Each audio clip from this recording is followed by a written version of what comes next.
उठाएंगे, अब इन्हीं के ऊपर है। 8वीं ने इंतजार कर लिया तो हम 2 तारीखें और इंतजार कर लेंगे।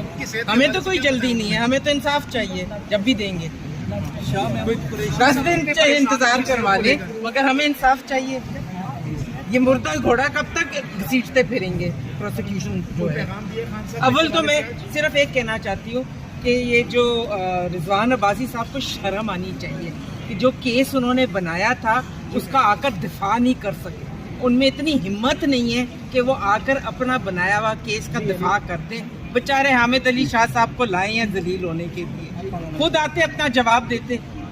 इतनी हिम्मत है रिजवान अब्बासी में, इतनी हिम्मत है कि आकर अपना दिफा करे। जो केस बनाया उसने झूठा केस बनाया, उसका आकर दिफा क्यों नहीं करता?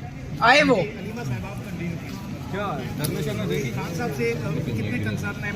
इतनी सी शर्म है, हिम्मत है, आए आकर डिफेंड करें। निकाह वाला केस कर रहे हैं ना, निकाह वाला केस डिफेंड कर रहे हैं ना, रिजवान अब्बासी साहब कर रहे हैं ना। मैं बात कर रहा हूँ साइफर के केस भी आप ये बताएं कि लीगल प्रोसिक्यूटर फीस लेकर केस करते हैं। आपके जो वकला है इन्होंने जनरल मुशर्रफ की वकालत की हुई है, किसी ने अयूब खान की है, किसी की जिया की हर किसी की करते हैं, ये उनका काम है। मैं रिजवान अब्बासी की जिले की बात कर रहा हूँ इस वजह से। रिजवान अब्बासी साहब प्रोसिक्यूटर है। जब प्रोसिक्यूटर एक केस बनाता है और उसको लड़ता है, आप कहीं भी जाएं, वही प्रोसिक्यूटर पर डिफेंड भी करता है कि हाँ जी मैंने ये केस किया था और इसका डिफेंस मैं करूँगा। उनमें क्यों नहीं हिम्मत हो रही डिफेंड करने की साइफर का केस? क्योंकि उनको पता है कि इस केस में कुछ नहीं है। क्यों भागे हैं?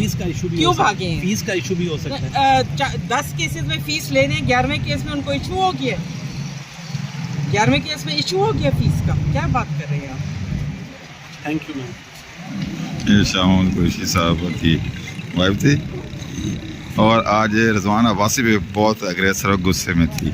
ये हमारे साथ एक आ गया थप्पड़ खाया, वो भी कैमरे में कर लिया। जनाब प्यार वाला थप्पड़ है, ऐसे किसको किसी ने थप्पड़ मारा ये मैं काट दूंगा।